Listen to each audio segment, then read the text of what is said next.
یہ بات بڑی کلیئر تھی کہ یہ جو جج صاحبان ہیں جو ابھی آپ کے خیال میں کہ جو گزشتہ دور میں کچھ تاثرات قائم ہو گئے تھے عدلیہ سے متعلق، کہیں نہ کہیں ان کو زائل کیا گیا ہے آج؟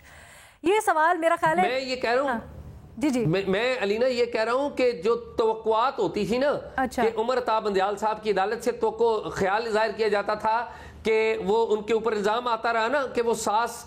صاحبہ ان کی کسی خاص جماعت سے تعلق رکھتی ہیں، پھر بعض سیاسی جماعتوں نے بھی ان کے اوپر الزام لگایا، ان کا کنڈکٹ یہ بات ثابت کرتا تھا، وہ بار بار یہ ثابت کرتے تھے وہ بالکل ایک خاص جماعت ایک خاص فریق کی طرف ہیں، وہ اپنے کنڈکٹ سے، لیکن انہوں نے یہ ثابت نہیں کیا، which is a good thing۔ Okay اعزاز، آئی تھنک یہ اہم پوائنٹ ہے، اس کو آگے جا کے ڈسکس کرتے ہیں کہ آج جو ٹیلی وائز کی گئی ہے سماعت، اس سے جو عدالت سے متعلق کچھ تاثرات تھے اور عدالت سے متعلق کچھ شکوے شکایات بھی تھے عوام کے، کیا ان کو لے کر اعتماد بحال ہوا ہے، فائدہ ہوا ہے، یا پھر اس کے برعکس؟ ایک بریک کے بعد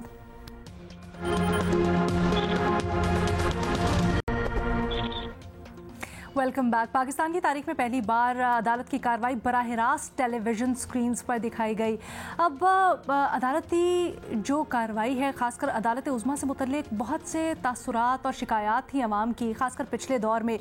آج کی کارروائی ٹیلی وائز کرنے سے کیا فائدہ ہوا، کیا مقصد تھا، یا پھر اس کے برخلاف؟ اپنے تجزیہ کاروں سے اس کے اوپر رائے جانتے ہیں۔ ریما، آپ کیسے دیکھتی ہیں ٹیلی وائز کرنے کے اس فیصلے کو؟ علینا، 3-4 چیزوں پہ میں بات کرنا چاہتی ہوں۔ پہلی، تھوڑا سا کانٹیکسٹ۔ آپ کو یاد ہوگا جب جسٹس قاضی فائز عیسیٰ، اب چیف جسٹس، ان کی ریویو پٹیشن جو تھی وہ سپریم کورٹ میں سنی جانی تھی، انہوں نے درخواست کی تھی کہ یہ لائیو ٹیلی کاسٹ ہونی چاہیے۔ اس وقت 10 رکنی سپریم کورٹ کا ایک بینچ تھا، اس نے فیصلہ کیا 6-4 سے کہ نہیں ٹیلی کاسٹ ہونی چاہیے۔ انہوں نے یہ مانا کہ right to information public interest کا معاملہ ہے اور یہ ہونا چاہیے، لیکن انہوں نے کہا کہ پہلے ایک فل کورٹ میٹنگ ہوگی، اس میں جو سپریم کورٹ ہے وہ ڈیسائیڈ کرے گی اس کی ڈیٹیلز کیا ہونی چاہیے، اس کی موڈالٹیز کیا ہونی چاہیے۔ یہ میرے خیال ہے اپریل 2021 کی بات ہے۔ اب سپٹمبر 2023 آ گیا ہے، 2.5 سال گزر گئے ہیں، فل کورٹ میٹنگ جو ہے وہ نہیں بلائی گئی اور اس پہ کوئی فیصلہ نہیں کیا گیا۔ تو یہ ہے کانٹیکسٹ، یہ بہت عرصے سے اس پہ بات ہو رہی ہے اور supreme court by and large اس پہ ایکسیپٹ ہی انہوں نے کیا کہ یہ ایک اچھی چیز ہے، امپورٹنٹ چیز ہے۔ دوسری، ایک میں تھوڑا گلوبل پرسپیکٹو دینا چاہتی ہوں کہ دنیا میں سپریم کورٹس جو ہیں اور ہائی کورٹس خاص طور پہ وہ اسی ڈائریکشن میں جا رہی ہیں۔ پچھلے سال انڈین سپریم کورٹ نے بھی اپنی جو کانسٹیٹیوشنل بینچز کی جو پروسیڈنگز ہے وہ لائیو ٹیلی کاسٹ کرنا شروع کی۔ اس کے علاوہ ساؤتھ افریقہ، کینیا، برطانیہ میں جو سپریم کورٹ ہے وہ سب اپنی جو پروسیڈنگز کانسٹیٹیوشنل کورٹس کی ہیں وہ براہ راست جو ہیں وہ ٹیلی کاسٹ کرتی ہیں۔ کچھ اور جورسڈکشنز میں کچھ ڈیلے ہوتا ہے۔ امریکہ کی سپریم کورٹ سٹینڈز آؤٹ، وہ صرف آڈیو الاؤ کرتی ہیں، ویڈیو الاؤ نہیں کرتی، اس کے بھی ان کے اپنے ریزنز ہیں۔ تو یہ سمجھنا ضروری ہے کہ یہ پاکستان کوئی پہلا ملک نہیں ہے، نہ ہی کوئی بہت ایسی انوکھی ایکسیپشنل چیز کر دی سپریم کورٹ نے۔ دنیا میں اب ڈائریکشن یہی ہے، اب ہم دیکھیں گے مور اینڈ مور کورٹس جو کانسٹیٹیوشنل ایشوز خاص طور پہ پروسیڈنگز جو ہوتی ہیں ان پہ وہ کسی نہ کسی شکل میں ٹیلی کاسٹ ہوں گی، چاہے وہ لائیو ہو، ڈیلے پہ ہو، پلیٹ فارمز فرق ہو سکتے ہیں۔ تیسری بات علینا، اب ہم دیکھتے ہیں کہ گڈ ٹو سی یو یا کیا ہم بے غیرت ہیں، اس طرح کے جو کامنٹس آلریڈی ہم ٹکرز میں دیکھتے ہیں، اب اس کے ساتھ ہم ایک شکل بھی دیکھ سکیں گے، اس کے ساتھ ہم آواز بھی سن سکیں گے۔ تو جو ٹک ٹاکرز ہیں، یوٹیوبرز ہیں، ان کو بہت زیادہ مٹیریل مل جائے گا۔ اور یہ ہم دنیا بھر میں دیکھتے ہیں، جب سے بھارت کی سپریم کورٹ نے الاؤ کیا ہے، آپ دیکھیں کہ کس طرح کی میمز بنتی ہیں، ویڈیوز بنتی ہیں۔ تو سپریم کورٹ کو اس کو لینا پڑے گا ان دیئر سٹرائیڈ، کیونکہ یہ جو ہمارا اس کا پیمانہ کیا ہوگا ریما؟ اس کا پیمانہ کیا، یہ کیسے طے ہوگا کہ کون سی درخواست ٹیلی وائز کی جائے گی، کون سی نہیں کی جائے گی؟ علینا، یہ دیکھنا ہے، کیونکہ یہ مجھے نہیں معلوم فل کورٹ میٹنگ میں کیا ڈیسائیڈ ہوا۔ نارملی جو پریکٹس ہے وہ کانسٹیٹیوشنل کیسز، فار ایگزامپل یہاں پہ 184(3) کے کیسز ہو سکتے ہیں، ایسا بھی ہو سکتا ہے کہ ہر کیس سے پہلے جو ہے بینچ وہ فیصلہ کرے۔ میں نے نہیں دیکھا کہ فل کورٹ میٹنگ میں فیصلہ کیا گیا تھا، لیکن by and large constitutional issues جو ہوتے ہیں وہ دکھائے جاتے ہیں۔ اب اس میں کیا